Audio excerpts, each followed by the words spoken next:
Kandidato yung ano yun. So anyway, and then of course the other one, which is a little bit more sensitive, and I was hoping kanina if Attorney Starr could stick around, is this issue ng libel case. Because you have been really a target of disinformation, na talagang minsan bastuhan talaga and all of that. And you know, for some of us who have been in the media for quite some time, we're familiar with that. Now, Senator, just can you explain dito sa mga audience natin, what is the context yung mga kaso nyo sa former president? And also ito sa mga troll na ito, because it's not like this was the first time the former president made a threatening statement, and it's not that it's the first time you have been a target of this attack. So why now? Sasabihin ng tao, election period, ano ba to? Is this a crackdown? What's going on? Well, siguro enough is enough. Enough is enough. Okay. Noong time niya, ginawa niya yun. Palakpakan ng mga tao kahit anong sinasabi niya. At pambubudol na ang kanyang mga sinasabi. Palakpakan pa rin ng mga tao, di ba? Jet ski, budol yun 3 to 6 months, budol yun Ano sinabi niya about kay former Senator Trillanes? Offshore accounts, budol din yun Di ba? At the end of the day, napakaraming budol. Pati yung mga sinasabi niya doon na inaamin niya mga criminal activities niya sa Davao. Sowing intrigues and planting evidence nung siya ay prosecutor. Ano yun? Lahat joke yun? Kaya siguro, okay lang yun. Ginawa niya sa kanyang termino bilang presidente dahil siya ultimately he's responsible for running the country during the time. Pero ngayon hindi. Iba na ang presidente. So, it's either he shut up or he just wait for the elections and show his might.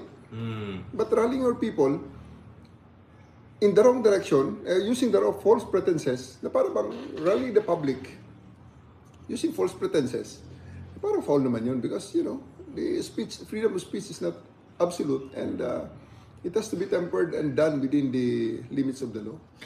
Gerard, just going back to this, sabi niya enough is enough. Obviously, we can have a long conversation about the 6 months of Duterte's term. We had Senator Trillanes also on our show, constantly reminding us, hindi lang sa mga budol, but yung mga lumabas sa Quadcom na kung ano-ano, di ba? About yung mga potential involvement with illegal drugs and yung mga anomalya na nangyari ng panahon ni Digong. But the thing is, he has not been a president for almost 3 years. Yeah. Last year palang January, he started the year by threatening, essentially destabilization, threatening separation of Mindanao. You were based in Mindanao back then. And then throughout the year, hindi lang siya, but yung anak niya, ng kasalukuyan ng vice-presidente.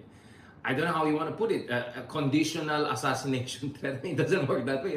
So when you say enough is enough, it's also about itong attack nila ng sunod-sunod sa ating Pangulo at saka ating mga top leaders, at least since last year, right?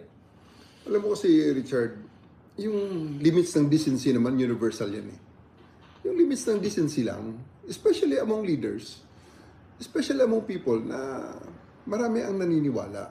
So, yun yung point ko ron Masyado namang hindi ka na presidente, daldal ka pa rin ng daldal dyan na para mga akala mo hindi ka tatablan. O ngayon, susubukan natin kung hindi nga tatablan ng kaso. Napakagaan ng kasong final ko, pero pag ikaw tinablan dyan, talaga namang...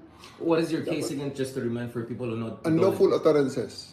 Maliwanag. Tapos inciting to sedition. Because he is just fomenting chaos in our country. Binigyan na siya ng 6 years Bakit ba hindi siya makapaghintay uli ng another 6 years? At kung gusto niya patakbuhin kung sino man dyan sa mga anak niya o sa mga kabag-anak niya o sa kaalyado niya, hindi maghintay sila ng 2028. Actually, itong 2025, pwede niya patakbuhin ng mga lahat ng kaalyado niya at pinatakbo niya nga. He can do the campaigning, but limit it, temper it within the bounds of the law. General, what is, sa tingin ano ba yung issue dito? Kasi you were based in Davao, you know this family very well. We'll talk about other people related to him, Kibuloy, Harry Roque later on. Ano yun, hindi niya matanggap na wala na sila sa poder? Ito ba yung issue niya talaga? Power trip ba to? Or power hungry ba to? Hindi ko maintindihan. Bakit siya ganyan? Masyado na sila naging komportable na talagang absolute sila. Diyos ang tingin nila sa sarili nila. Na anything they do, anything they say, they can't go wrong. No?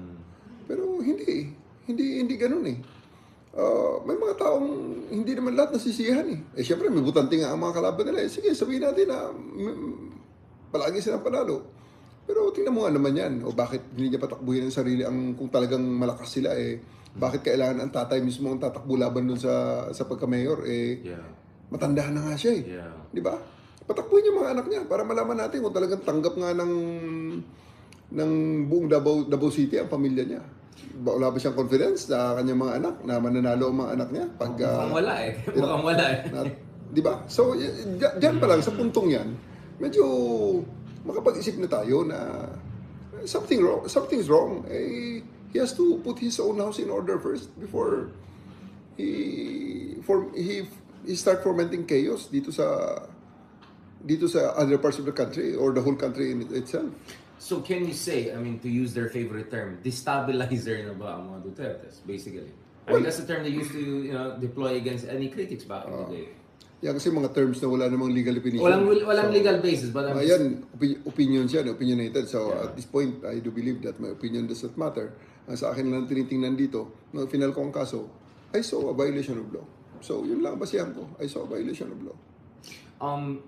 And when it comes to the Dutertes, General, do you think worried din sila na baka this could be their downfall, na existential threat? May sense of desperation ba sa tingin niyo on their part? Hindi ako makapag-speculate eh, you know. Yeah. I don't want to speculate din also. Pero tingnan natin.